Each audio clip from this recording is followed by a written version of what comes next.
마가복음 12장 41절에서 44절 말씀을 통해 예수님께 만점 받아야 진짜다라는 제목으로 하나님 말씀 증거하도록 하겠습니다. 우리의 신앙생활, 우리의 삶, 예수님께서 그래 맞다 만점 채점해 주셔야 진짜입니다. 1992년 10월 우리나라를 혼란스럽게 했던 사건이 있었죠. 그 다미 선교회에서 휴거 이야기가 그때 있었습니다. 그들은 1992년 10월 28일 믿는 자는 다 하늘로 공중으로 이제 들림받을 것이다 휴거서를 주장했죠. 한국교회 많은 이들이 이 미혹에 넘어가서요 한국교회가 좀 힘들었습니다. 당시 휴거에 대한 내용이 프린트된 종이도 동네 바닥 곳곳에 뿌려지고 했습니다. 저도 기억이 나요. 한 번은 이제 그 당시 제가 다니던 교회 학생 예배는 토요일에 있었는데 토요일에 학생 예배로 가던 중에 제가 그 종이를 하나 바닥에 떨어진 종이를 주워서 읽었습니다. 사실 그 당시는 제가 예수님을 믿기보다는 그냥 교회에 열심히 다니던 그런 중이었거든요.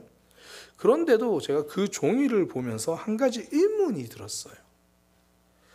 이 사람들 말이 사실이 아니라는 증거가 있을까? 제가 왜 그런 생각을 했냐면 그러니까 그걸 보면서 성경도 잘 모르는데 성경 내용이 떠올랐던 게 있어요.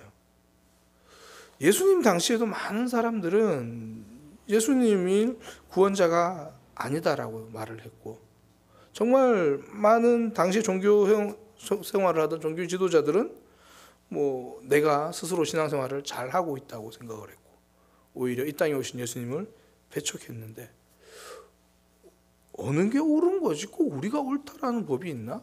혹여나 우리도 지금 그런 모습은 아닐까? 제가 그런 생각이 문득 들더라고요. 그래서 제가 그 종이를 가지고 담당 전도사님께 드리면서 질문을 했던 그 기억이 나요. 어떤 답변을 들었는지 잘 기억나진 않아요.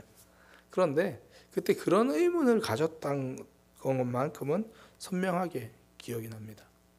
그러니까 당시에 신앙생활 열심히 했던 이들도 분명히 자신들은 신앙생활 열심히 하고 있다고 생각을 한 거죠. 오히려 예수님은 틀렸다라고 생각을 했습니다. 과연 지금 내가 하고 있는 신앙생활은 그러면 과연 옳은 것인가, 바른 것인가? 이제 예루살렘에 입성하신 그 예수님 그리고 그 이후에 예수님을 만나고 찾아오고 대화했던 그 사건과 태도를 보면 사실 우리는 이러한 의문들을 좀 더 구체적으로 가지게 됩니다. 뭐 예수님이 이제 예루살렘 성전 마당에서 난동을 부리시잖아요. 거기서 뭐 양 파는 사람들, 비둘기 파는 사람들 쫓아내고 돈 바꿔주는 사람들의 의자와 상을 둘러 엎으시고 그런 모습을 보고 이후에 사람들이 질문을 해요. 당신은 무슨 권위로 이런 행동을 합니까? 그러니까 예수님의 행동이 과연 옳은가? 자기들은 그래도 나름 열심히 하려고 하는데 그런 생각을 갖고 있는 거죠. 뭐 또 한 번은 예수님에게 세금에 대한 질문을 합니다. 뭐 로마 황제에게 세금을 바쳐야 합니까? 물론 예수님을 공경에 빠뜨리기 위해서죠. 왜 그렇습니까? 그들이 보기에 저 사람은 가짜 같은 거예요. 그러니까 어떻게든 허점을 찾아내려고 하는 거죠.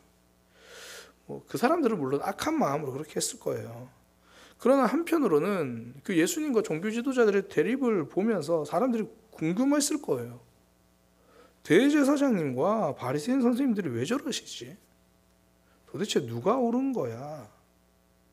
어쩌면 그들이 보기에는 종교 지도자들이 말이 더 옳게 보였는지도 모릅니다. 그러니 예수님을 결국 십자가에 못 박으라고 외치는 거죠. 이 다미 선교회 사건도 그렇고 예수님의 삶과 고난의 과정을 봐도 그렇고 우리에게 주는 메시지가 과연 내 신앙생활은 지금 바르게 가고 있는가? 그러니까 나는 그래도 나름 애쓰면서 힘들지만 그래도 나름 바르게 하려고 열심히 하고 있다고 생각은 하는데 과연 실상 하나님의 반대편에 서 있는 것은 아닐까? 이 당시의 사람들도 그랬으니까 우리도 과연 다르다고 이렇게 자신할 수 있을까? 그래서 바른 신앙생활의 기준이 뭔가? 저는 오늘 본문을 통해서 그걸 좀 함께 나눠보려고 합니다. 오늘 본문이 저는 그걸 알려주는 귀한 사건이 된다고 생각을 하거든요. 이 가난한 과부가 헌금을 합니다. 그 모습을 보고 예수님이 칭찬하시거든요. 이것이 맞다라고 이야기를 하는 거죠. 그러니까 예수님께 칭찬받는 신앙생활, 예수님이 옳다고 말씀하시는 신앙생활, 그 기준이 무엇인지를 알 수 있는 본문이다라는 거죠.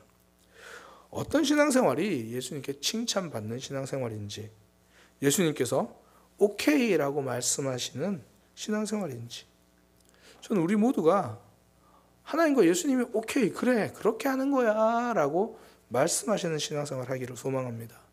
예수님께, 하나님께 만점 받아야 진짜라는 거죠. 오늘 사건을 살펴보면요, 예수님이 헌금함을 보시면서 사람들이 헌금하는 것을 보고 계십니다. 헌금함 맞은편에서 이렇게 사람들이 어떻게 헌금하나 이걸 보고 계신 거예요. 주일날 한번 제가 해봐도 되게 재밌을 것 같아요. 헌금 넣는데 앞에서 어떻게 하시나 보는 거죠. 근데 저는 이 자체만으로 우리에게 주는 메시지가 크다고 생각합니다. 그러니까 신앙생활은 하나님이 보시는 거예요. 예수님이 지금 보고 계신 것처럼. 그러니까 하나님 앞에서 하는 거죠. 하나님을 생각하지 않고 사람 생각하며 하는 것은 올바른 신앙생활이라고 말할 수 없는 거죠. 그러니까 사람들이 열심히 헌신하고 봉사하고 신앙생활하고 섬기다가 넘어지는 이유가요, 사실 일 때문에 넘어지는 경우는 잘 없어요. 사람 때문에 넘어지죠. 정말 일을 많이 해서 힘들다라는 그 표현 속에는 나 혼자 일을 많이 해서 힘들다라는 표현이 숨어져 있거든요. 그러니까 왜 다른 사람은 나를 지지해 주지 않는 거야? 왜 동참해 주지 않는 거야? 사람 때문에 넘어지는 거죠. 사람을 무시하기는 어렵습니다. 그러나 거기에 걸려 넘어지지는 말아야죠. 하나님 앞에서 하는 것이기 때문입니다. 그러니까 내 마음 같지 않은 사람, 그 사람 보고 하는 게 아니라 내 마음 알아주시는 하나님 때문에 한다는 거죠. 그러니까 진짜 제대로 믿음 생활을 하는 사람들의 마음이 이거죠. 하나님이 보시고 있다. 그렇게 예수님께서 헌금하는 사람들을 이제 가만히 보시다가 갑자기 제자들을 부르시는 거예요. 이리 와봐, 이리 와봐. 그러면서 저기 지금 헌금하고 있는 저 여인 있지? 그러면서 한 여인을 가르치는 거예요.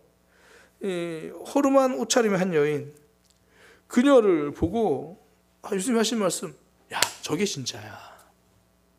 지금 저 여인은 그 누구보다 헌금을 많이 했다. 이렇게 이야기하는 거예요. 삶의 전부를 넣었다. 신앙생활을 평가하시는 분은 하나님이십니다. 이거 우리가 기억해야 되는 거예요. 성도는 이걸 기억하는 거죠. 사람이 평가하지 않습니다. 그 평가에 목매어서 사는 것이 아닙니다. 하나님이 평가하신다. 이 생각 붙들고 사는 거죠. 그러니 삶의 자세와 포인트가 달라집니다. 사람이 평가하면 사람이 보는 일을 하잖아요. 앞에서 나타나는 일, 보여지는 일, 드러나는 일을 합니다. 하나님이 평가하시면 하나님이 보신 일을 해요. 그러니까 드러나지 않아도 하나님이 기뻐하시는 일을 하는 거죠. 그러니까 하나님이 원하시는 일은 무엇인가 고민하면서 섬긴다라는 거예요. 그러니까 무턱대고 하기보다 늘 질문하며 섬긴다는 거죠. 그러니까 하나님이 신앙생활을 보신다. 그리고 하나님이 평가하신다.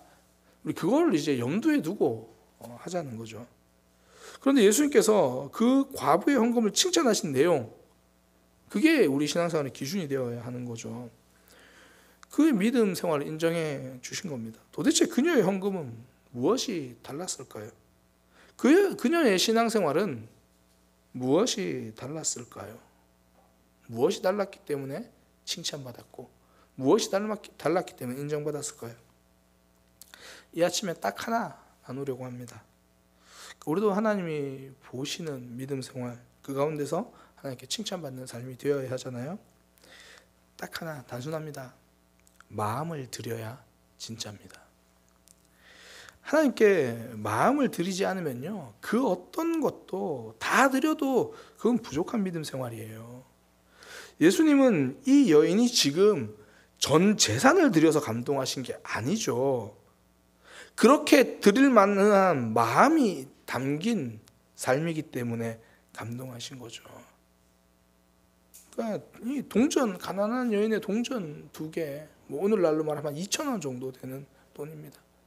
그걸 가지고 전부를 드렸다라고 말씀하시는 거는, 야, 넌 아무것도 안 먹고 이걸 드렸구나, 이거를 칭찬하시는 게 아니라 거기에 담겨 있는 마음이죠.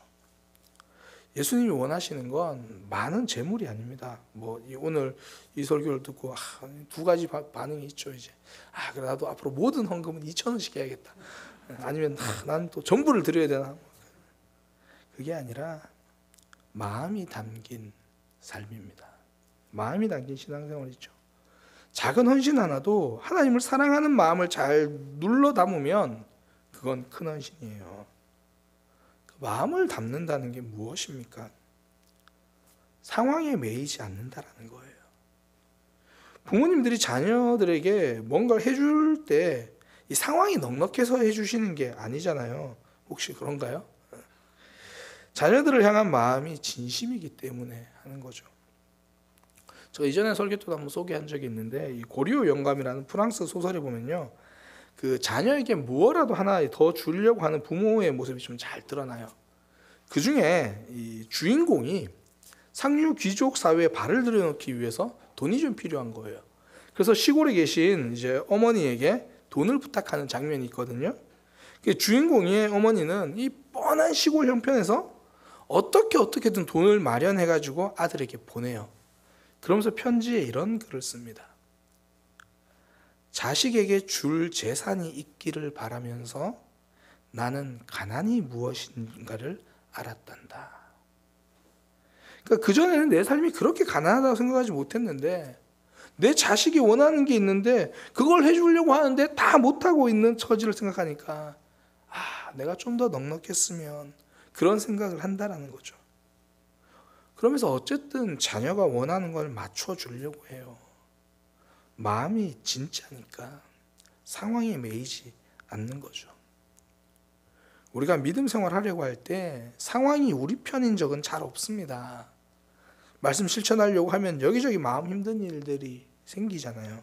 저기서 막히고 큰 마음 먹하려고 해도 늘 어렵고 힘들다는 거예요. 무엇보다 이게 익숙한 내 삶의 패턴을 하나님께 맞추려고 하니까 그게 좀 많이 어렵죠. 그런데 그 상황을 딛고 하나님께 한 걸음 내딛는 것, 이것이 마음을 담은 신앙생활입니다. 그러니까 지금 내 삶 여기서 멈추지 않는 것, 이 상황에 안주하고 그냥 있지 않는 것, 내 삶이 상황에 흘러가도록 내버려 두지 않는 것, 미움에 흘러가도록 내버려 두지 않고 내 마음, 내 감정이 흘러가지 않도록 그렇게 그 상황에 매이지 않고 하나님 앞에 마음을 드리는 것, 그러니까 마음을 다잡고 상황을 넘어서는 것, 이게 마음을 담은 신앙생활이에요. 이 과부의 삶이 그렇죠. 성경에서 일단 과부 그러면요, 성경에서 말하는 과부는 외로운 사람이라는 뜻이 아니에요. 정말 가난한 사람이라는 뜻이에요. 정말 소유받고 가난한 사람, 어렵고 힘든 거죠. 그 상황만 보면 원망투성입니다. 감사가 넘치는 삶이 아니라 아픔이 넘치는 삶이죠. 그러나 하나님을 향한 마음은 그 상황을 넘은 거예요. 다른 사람들은 어떤 상황이라도 내가 다음에 좀 더 받을 것이 있다라고 생각을 하죠. 좀 더 수입이 있을 거라고 생각을 해요. 비록 우리가 보기엔 2,000원이지만 이 돈을 지금 헌금함에 놓고 나면 언제 또 무슨 돈이 어떻게 생길지, 내가 먹을 것을 어디서 구할지 막막하거든요. 근데 하나님을 향한 마음이 그 상황을 넘어선 거죠. 저는 우리도 마음을 담은 신앙생활이 있기를 소망합니다. 상황이 매이지 않는 거죠. 상황을 넘어서 하나님께로 가는 겁니다. 고난주간 보내고 있는데요, 이 고난주간 예루살렘에 들어가신 그 예수님의 삶과 가르침을 통해서 우리는 신앙생활을 어떻게 해야 되나, 그거 지금 계속 살펴보고 있거든요. 그 종교 지도자들은 사사건건 예수님과 대립했습니다. 그들 스스로는 이 신앙생활이 옳다라고 생각했을 거예요. 괜찮다고 생각했을 겁니다. 그럼 우리는 어떻습니까? 지금 우리가 하고 있는 신앙생활 정말 괜찮습니까? 저 자신도 마찬가지고요. 과연 하나님이 인정하고 계신 믿음 생활인가 다시 한번 생각해 본다는 거죠. 하나님께 형식을 드리는 것이 아니라 마음을 드리고 있다면 그건 진짜입니다. 사람이 보는 모습이 아니라 하나님이 보시는 내 마음에 부족하지만 부끄럽지 않다면 그것이 진짜입니다. 마음을 드린다는 것, 상황에 매이지 않는 거죠. 상황을 넘어서는 마음으로 하나님 앞에 나아가는 그런 믿음의